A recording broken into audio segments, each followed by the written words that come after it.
Bismillahirrahmanirrahim. My dear students, Assalamu alaikum.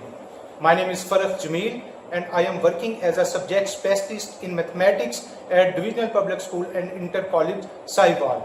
मैं DPS की online classes के अंदर आप सबको वेलकम कहता हूँ. Now let's move towards our topic. Bismillahirrahmanirrahim. Dear students, our today's lecture is for the students of FSC Part 2.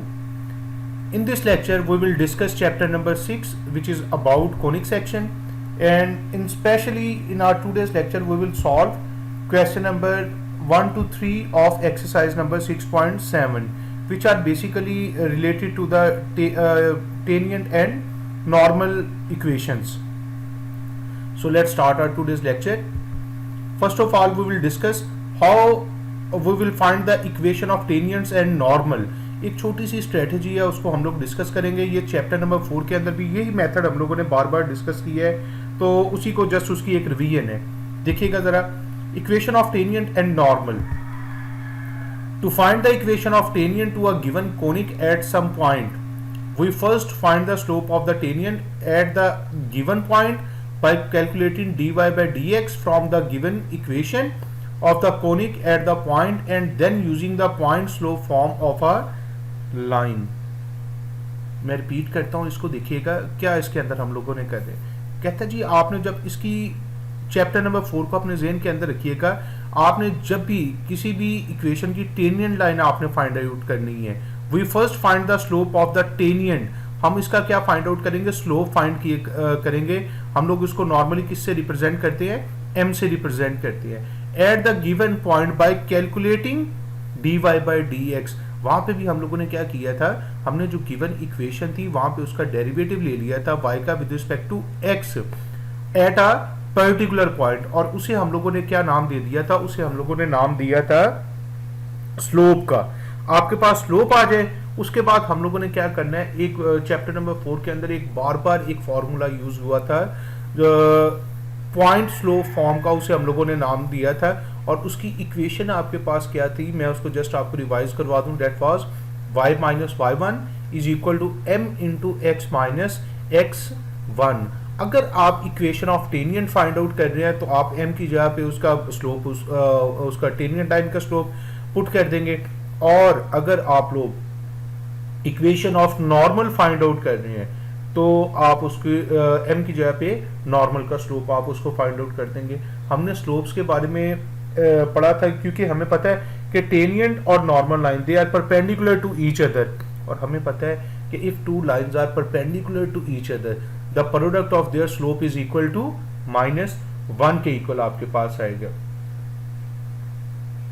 So let's start our today's question. First of all we will solve question number 1. First part इसका मैंने choose किया है, find the equation of tangent and normal at the indicated point. आपने इस equation, आपके पास जो conic given है वो क्या है? y² is equal to 4ax. Basically equation of parabola है आपके पास. इसके ऊपर आपने इक्वेशन ऑफ टेंजेंट और नॉर्मल फाइंड करना है. कौन से पॉइंट के ऊपर? एट पॉइंट उसके जो आपके कोऑर्डिनेट्स गिवन है they are at² and 2at. ये उसके कोऑर्डिनेट्स आपको गिवन है. Let's start with solution. मैं इक्वेशन को रीराइट कर लेता हूँ. y² is equal to 4ax आपने इसको लिख लिया. Now differentiate with respect to x. हमने कहा था आपने इसको क्या करना है? इक्वेशन हमने यूज करनी है y minus y1 is equal to m into x minus x1. यहाँ पे आपके पास x1 और y1 के कोऑर्डिनेट्स तो हैं. at² किसको रिप्रेजेंट कर रहे हैं? x1 को, और 2at किसको रिप्रेजेंट कर रहे हैं? y1 को. तो बेसिकली अब यहाँ पे जस्ट हमें क्या चाहिए? स्लोप चाहिए. तो स्लोप फाइंड करने के लिए हम लोग जो गिवन कोनिक है आपके पास, इसको हम लोग इसका डिफरेंशिएट करते हैं y with respect to y. y² का डेरिवेटिव आपके पास आ जाएगा 2y into dy by dx, और दूसरी साइड पे 4a into dx by dx आपके पास आ जाएगा. वो 1 हो जाता है, इस वजह से उसको हम लोगों ने लिखा ही नहीं है. यहाँ से dy बाई dx की हम लोगों ने वैल्यू निकाल लिया, which is 4a over 2y. इसको हम लोगों ने थोड़ी सी कटिंग करके थोड़ा और सिंप्लीफाई की है. We get dy over dx is equal to 2a over y आपके पास आ गया. स्लोप को हम लोगों ने क्या कहा था? हमने कहा था स्लोप क्या होता है? बेसिकली सिंपल फॉर्मूला आपके पास dy by dx eight a particular point. तो dy बाई dx तो फाइंड कर लिया अब हम लोगों ने. अब हम लोगों ने क्या करना है, हमने इसको पर्टिकुलर पॉइंट पे इसका जो है वो स्लोप फाइंड करेंगे। So slope of tangent at point A T square two A T, आपके पास जो ए टी स्क्वेयर है ये किसका रोल प्ले कर रहा है जी, ये आपके पास x1 का रोल प्ले कर रहा है, और 2at किसका रोल प्ले कर रहा है, आपके पास ये y का रोल प्ले कर रहा है। तो जस्ट आप y की जगह पे यहाँ पे इसकी वैल्यू पुट कर दें। सो जब आपने y की जगह पे उसकी वैल्यू जो है वो 2at आपने पुट की है, ऊपर आपके पास 2a था तो 2a से 2a कट गया, वी हैव ओनली 1/t। तो अब इसको जहन में रखिएगा, it is the slope of the tangent line. Now we will find the slope of the normal line. Slope of normal line at the same point A T square two A t, हमने discuss किया है अभी इसके starting में भी कि टेनियंट line और जो नॉर्मल लाइन है basically they are perpendicular to each other. तो इनकी जो प्रोडक्ट ऑफ स्लोप आपके पास क्या आ जाएगी, m, दोनों की प्रोडक्ट ऑफ स्लोप किस चीज के इक्वल आ जाएगी, -1 के। या हम लोग आपके पास इसको डायरेक्ट लिख देते हैं, वो आपके पास m डैश आपके पास क्या आ जाएगा, उसको स्लोप ऑफ नॉर्मल लाइन को हम लोगों ने m डैश का नाम दिया है और वो आपके पास आ गई है -t। चेक कीजिएगा क्या इन दोनों का प्रोडक्ट आपके पास -1 के इक्वल आता है, बिल्कुल आएगा आपके पास। तो यहाँ पे हम लोगों ने दोनों जो आपके पास जो इक्वेशंस हमें चाहिए उनके स्लोप फाइंड करनी है। अब 1 बाय 1 इनकी सब्स्टिट्यूशन करेंगे। Equation of tangent at a T square two A t is, मैं इसको जनरली पहले एक इक्वेशन लिख लेता हूँ, which is y minus y1 m into x minus x1 which is the point slope form of a line. आप इसके अंदर अब देखिएगा आपके पास x1 की वैल्यू है ए टी स्क्वेयर, y1 की वैल्यू आपके पास है 2at और m की वैल्यू अभी हम लोगों ने जो स्लोप फाइंड किया है slope of tangent that was 1/t था, उन वैल्यूज को जस्ट सब्स्टिट्यूट करें। y minus 2at is equal to 1/t x minus at square, basically equation आ गई है। लेकिन हम लोग इसको कोशिश करेंगे थोड़ा सा लीनियर वे में इसको लिखते हैं। मैं पूरी इक्वेशन को t से मल्टीप्लाई कर देता हूँ, so it becomes yt minus 2at और आपके पास राइट साइड पे आ गया x माइनस at स्क्वेयर। थोड़ा सा और सिंप्लीफाई कर दें, आपके पास एक टर्म यहाँ पे देखिएगा लेफ्ट साइड पे -2at स्क्वेयर है और दूसरी साइड पे -at स्क्वेयर है, तो लाइक टर्म्स है, ऐड या सब्ट्रैक्ट होंगी, तो उनको ऐड और सब्ट्रैक्ट करके हमारे पास क्या आ गया, yt is equal to x plus at square. आपके पास इसकी एक इक्वेशन आ गई है जी, that is the required equation of tangent at a particular point p at square two at। Now we will find the equation of the normal line at the same point. Same equation है कि आपके पास y minus y1 is equal to m dash, यहाँ पे just हम लोग उसको कह देंगे ताकि दोनों के अंदर जो थोड़ा सा डिफरेंस क्रिएट है। अब यहाँ पे x1 और y1 तो दोनों सेम है आपके पास, लेकिन आपको याद हो कि हम लोगों ने इक्वेशन ऑफ जो आपने जो स्लोप ऑफ नॉर्मल लाइन हम लोगों ने फाइंड आउट किया था दैट वाज -t, तो उसकी वैल्यू यहाँ पे सब्स्टिट्यूट की है हम लोगों ने। x1 की वैल्यू 2at और y1 की वैल्यू x1 की वैल्यू at स्क्वेयर और y1 की वैल्यू 2at सब्स्टिट्यूट की है। After simplification we find y is equal to -tx plus at cube plus 2at, ये आपके पास इसकी रिक्वायर्ड इक्वेशन आ गई है। तो आपको देखिएगा पूरे क्वेश्चन के अंदर एक ही मेथड हम लोगों ने क्या कौन सा फार्मूला हमने यूज किया है, हमने फार्मूला पॉइंट स्लोप फार्मूला हम लोगों ने यूज किया है। और वो कौन सा पॉइंट स्लोप फार्मूला कौन सा जी, y minus y1 is equal to m into x minus x1। Chapter number 4 के अंदर ऑलमोस्ट हर दूसरे क्वेश्चन के अंदर हम लोगों ने यही फार्मूला या यही आपके पास जो फॉर्म थी पॉइंट स्लोप फॉर्म बार बार हम लोगों ने यूज की थी। और लेकिन यहाँ पे मेन जो आपके पास प्रॉब्लम था वो क्या था, आपने स्लोप फाइंड करना था, तो स्लोप ध्यान से फाइंड करें, इक्वेशन के अंदर सब्स्टिट्यूट किया है, वो find the answer. Now move towards the next question. Question number 2 का सेकंड पार्ट मैंने यहाँ पे चूज किया है, write the equation of the tangent to the given conic at the indicated point। हमारे पास जो इक्वेशन है वो क्या है, 3x square minus 7y square is equal to 20 at a point where y is equal to -1। अच्छा यहाँ पे देखिएगा जैसे लास्ट क्वेश्चन के अंदर आपको जो पॉइंट था उसके दोनों कोऑर्डिनेट्स आपको गिवन थे, यहाँ पे जस्ट y गिवन है, x वाला पार्ट आपको फाइंड आउट उन्होंने नहीं दिया है। तो यहाँ पे हम लोग क्या करेंगे, x इसका जो है वो फर्स्ट ऑफ ऑल हम लोग x फाइंड आउट करेंगे, उसके बाद इसको आगे कंटिन्यू करेंगे। So let's start with solution. मैं क्वेश्चन की स्टेटमेंट को रीराइट कर लेता हूँ, which is 3x² minus 7y² is equal to 20। अच्छा, अब यहाँ पे देखिएगा y तो हमें गिवन है, y आपके पास क्या आ गया, y आ गया जी -1 के इक्वल आपके पास आ गया। अच्छा, y -1 की वैल्यू यहाँ पे सब्स्टिट्यूट करें, जहाँ जहाँ पे y है उसकी जगह पे -1 हम लोगों ने सब्स्टिट्यूट कर दी है, तो आपके पास सिंपली आ जाएगा 3x² इज इक्वल टू 27 या x² इज इक्वल टू 9, और we can say that x is equal to +-3 आ गया।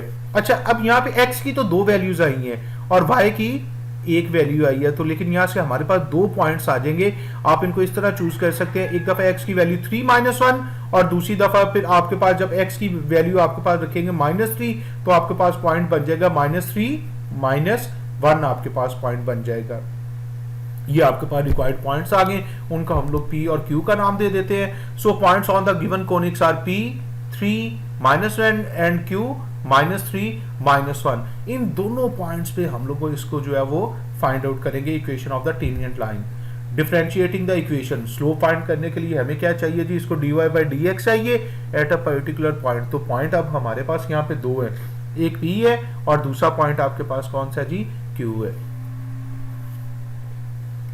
सो इसको डिफरेंशिएट करते हैं, we get 6x - 14y dy/dx। Right side पे कांस्टेंट था, 0 हो गया है। थोड़ा सा 6x को उठा के मैं दूसरी साइड पे ले जाता हूँ, आपके पास आ जाएगा 14y into dy/dx is equal to 6x आपके पास आ गया। और सिंप्लीफाई करें, dy/dx is equal to 6x over 14y, या आफ्टर कटिंग आपके पास ये क्या हो जाएगा 3x ओवर 7y आपके पास आ जाएगा। अच्छा, अब 2 पॉइंट पे इसका स्लोप फाइंड आउट करना है हम लोगों ने, एक पॉइंट P है और दूसरा point Q। So slope of tangent जब आप इसको P पे फाइंड आउट करेंगे तो आपने देखें x की जगह पे 3 और y की जगह पे -1 सब्स्टिट्यूट कर दिया, we get the answer -9 over 7 at the point P. Similarly, we substitute the point Q and get the slope m dash which is 9 over 7. तो 2 स्लोप आपके पास आ गए हैं। अब इनकी हेल्प से हम लोग क्या फाइंड आउट करेंगे, we will find the equation of the tangent. Now we will find the equation of tangent at point P, जिसके कोऑर्डिनेट्स आपके पास 3 और -1 थे। We have the equation y minus y1 is equal to m into x minus x1 आपके पास आ गया।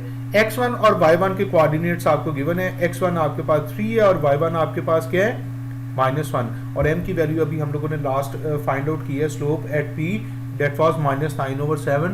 So we simply just put the values of the all these. Denominator के अंदर आपके पास 7 आ रहा है, तो इक्वेशन के अंदर नॉर्मली हम लोग अवॉइड करते हैं डिनोमिनेटर को, तो यहाँ पे क्या करेंगे, पूरी इक्वेशन को 7 से मल्टीप्लाई करते हैं। We get 7y + 7 is equal to -9x + 27 आपके पास आ गया। थोड़ा सा इसको रीअरेंज कर लें, we get the equation 9x + 7y - 20 is equal to 0, that is required equation of tangent at the given point P. Now we have to find the equation of tangent at the second point which is named as Q. Equation of tangent at Q -3 -1 is same आपके पास आ जाएगा। Difference क्या आएगा, just आपके पास यहाँ पे जो Q पे जो स्लोप था उसको हम लोगों ने m डैश से रिप्रेजेंट किया था और उसकी वैल्यू भी पॉजिटिव आई थी। मैंने उसकी इक्वेशन को रीराइट कर दिया, y - y1 is equal to m dash x - x1। Simply insert the values, slope आपके पास आ गया 9 over 7 आ गया। यहाँ पे भी हम लोग इसको अवॉइड करने के लिए डिनोमिनेटर को पूरी इक्वेशन को 7 से मल्टीप्लाई कर देते हैं। ये आपके पास रिक्वायर्ड इक्वेशन आ गई which is 9x - 7y + 20 is equal to 0। So these two are the required equation of tangents at given 2 points. Now move towards the next question. Question number 3 का मैंने फर्स्ट पार्ट चूज किया है, find the equation of tangent at the indicated point. यहाँ पे भी हम लोगों ने just equation of tangent find out करनी है, equation of normal find नहीं करनी। यहाँ पे थोड़ा सा मेथड आपके पास डिफरेंट हम लोगों ने यूज करना है। equation of conic जो आपके पास गिवन है that is y square is equal to 12x, और पॉइंट उसका क्या गिवन है, वो आपके पास गिवन है 1 और 4, उसके कोऑर्डिनेट्स गिवन है पॉइंट पे। Let's start with solution. We just rewrite the equation y square is equal to 12x. अच्छा, इसको मैं पैराबोला की इक्वेशन के साथ, जो स्टैंडर्ड फॉर्म ऑफ पैराबोला है उसके साथ कंपेयर करता हूँ, which is y square is equal to 4ax। जब आप इन दोनों को कंपेयर करते हैं तो आपके पास 4a किस चीज़ के इक्वल आ जाएगा 12, और we can say that a is equal to 3 आपके पास आ गया। ये आपके पास ए की वैल्यू आ गई। हमारे पास जो इक्वेशन ऑफ टेनियन फॉर पैराबोला होती है, जो स्पेसिफिक इक्वेशन होती है, वो आपके पास होती है y is equal to M x plus A over M. इसके अंदर हम लोग क्या करेंगे, हम लोग ए एम और एक्स की वैल्यूज को सब्स्टिट्यूट कर देंगे। अच्छा, ए की वैल्यू तो आ गई है, ए की वैल्यू यहाँ पे पुट करें, आपके पास आ जाएगा y is equal to M x plus a की वैल्यू थी 3 ओवर एम। इसको मैंने इक्वेशन नंबर 1 से लेबल कर दी है, ये तो आपके पास आ गई है। अब हम लोगों ने क्या करना है, आपने बाकी जो मसलन m की वैल्यू फाइंड आउट करनी है, उसके लिए क्या करना पड़ेगा। सिंस ये जो आप ज़हन में रखिएगा, ये जो 0.14 है, it lies on this equation. तो अगर ये इस इक्वेशन के ऊपर लाई कर रहा है तो it must satisfy the equation. So since 0.14 lies on 1, therefore it must satisfy. तो हमने क्या किया है, उसको जो उसके जो कोऑर्डिनेट्स थे 1 4, x की जगह पे 1 और y की जगह पे 4 सब्स्टिट्यूट कर दिया है। आपके पास इक्वेशन क्या बन जाएगी, मैंने m डिनोमिनेटर में आ रहा था, मैंने पूरी इक्वेशन को m से मल्टीप्लाई कर दिया। We get 4m is equal to M square plus 3। थोड़ा सा रीअरेंज करें तो आपके पास आ जाएगा m square minus 4m plus 3 is equal to 0। We can see that it is the basic quadratic equation. तो आप इसको फैक्टराइज करने थोड़ा सा इजी हो जाएगा। इसके फैक्टर्स में बनाता हूँ, विच आर -3m और -m। तो ये आपके पास इसके फैक्टर्स आगे चेक कर दीजिएगा, कहीं पे कोई प्रॉब्लम ना हो। फर्स्ट वाले दोनों पार्ट्स देखिएगा, फर्स्ट वाले दोनों पार्ट्स के अंदर क्या चीज कॉमन आ रही है, m कॉमन आ रहा है आपके पास, और सेकंड दोनों पार्ट्स में से -3 कॉमन आ रहा है। जब आपने फर्स्ट दोनों पार्ट में से m कॉमन लिया है तो अंदर आ गया m-1। नेक्स्ट वाले दोनों पार्ट से -3 कॉमन लिया, वो आपके पास आ गया m-1। So the factors are m-1 and m-3। We know that जब दो की प्रोडक्ट आपके पास 0 के इक्वल आ रही है तो ये क्या होता है कि either the first one m-1 is equal to 0 और m-3 इज इक्वल टू 0, दोनों ऑप्शंस आपके पास होती हैं। सो यहाँ से m की वैल्यूज जो आ जाएंगी वो आपके पास क्या आएंगी, 1 और 3 आपके पास आएंगे। तो हम दोनों से 1 बाय 1 इनकी वैल्यू इक्वेशन जो है वो फाइंड आउट करेंगे। Put m is equal to 1, तो आपके पास इक्वेशन क्या आ जाएगी, यहाँ पे y is equal to M x plus 3 over m था। m की वैल्यू पहले आप यहाँ पे 1 पुट कर दें तो आपके पास क्या हो जाएगा, simply y is equal to x plus 3। ये यहाँ इसको थोड़ा सा और अगर इजी करना चाहें तो ये आपके पास आ जाएगा x minus y plus 3 is equal to 0। एक इक्वेशन ऑफ टेनियन फॉर द गिवन पैराबोला ये आ गई है। अच्छा जी, अब m की जगह पे हम लोग क्या पुट करेंगे, 3 पुट कर देंगे। Same y is equal to 3x plus 3 over 3 आ गया आपके पास, तो 3 ओवर 3 क्या हो जाएगा, 1 हो जाएगा। y is equal to 3x plus 1, यहाँ हम लोग इसको लिख सकते हैं 3x minus y plus 1 is equal to 0. So the required equation of tangents are x minus y plus 3 is equal to 0 and 3x minus y plus 1 is equal to 0. थोड़ा से अच्छे तरीके से इसको ट्राई कीजिएगा आप। ये आपको कोनिक सेक्शन के अंदर सबसे इजी पोर्शन था सॉल्व करने के लिए। उम्मीद है कि आप लोगों को समझ आई होगी। तो आज के लेक्चर में मैंने जस्ट यहाँ तक ही करना था। Now move towards the assignment portion. आपने इसके मैंने क्वेश्चन नंबर 1 2 3 के एक एक पार्ट तीनों का करवा दिया है। आपने क्या करना है, इनके रिमेनिंग जो पार्ट्स हैं उनको सॉल्व करने की कोशिश करनी है। आप देखिएगा 100% आपके पास सेम इसी मेथड के ऊपर आपके पास हो जाएगा। That was all from my side. Thank you very much to all of you. अपना और अपने घर वालों का ख्याल रखिएगा। अल्लाह हाफिज़।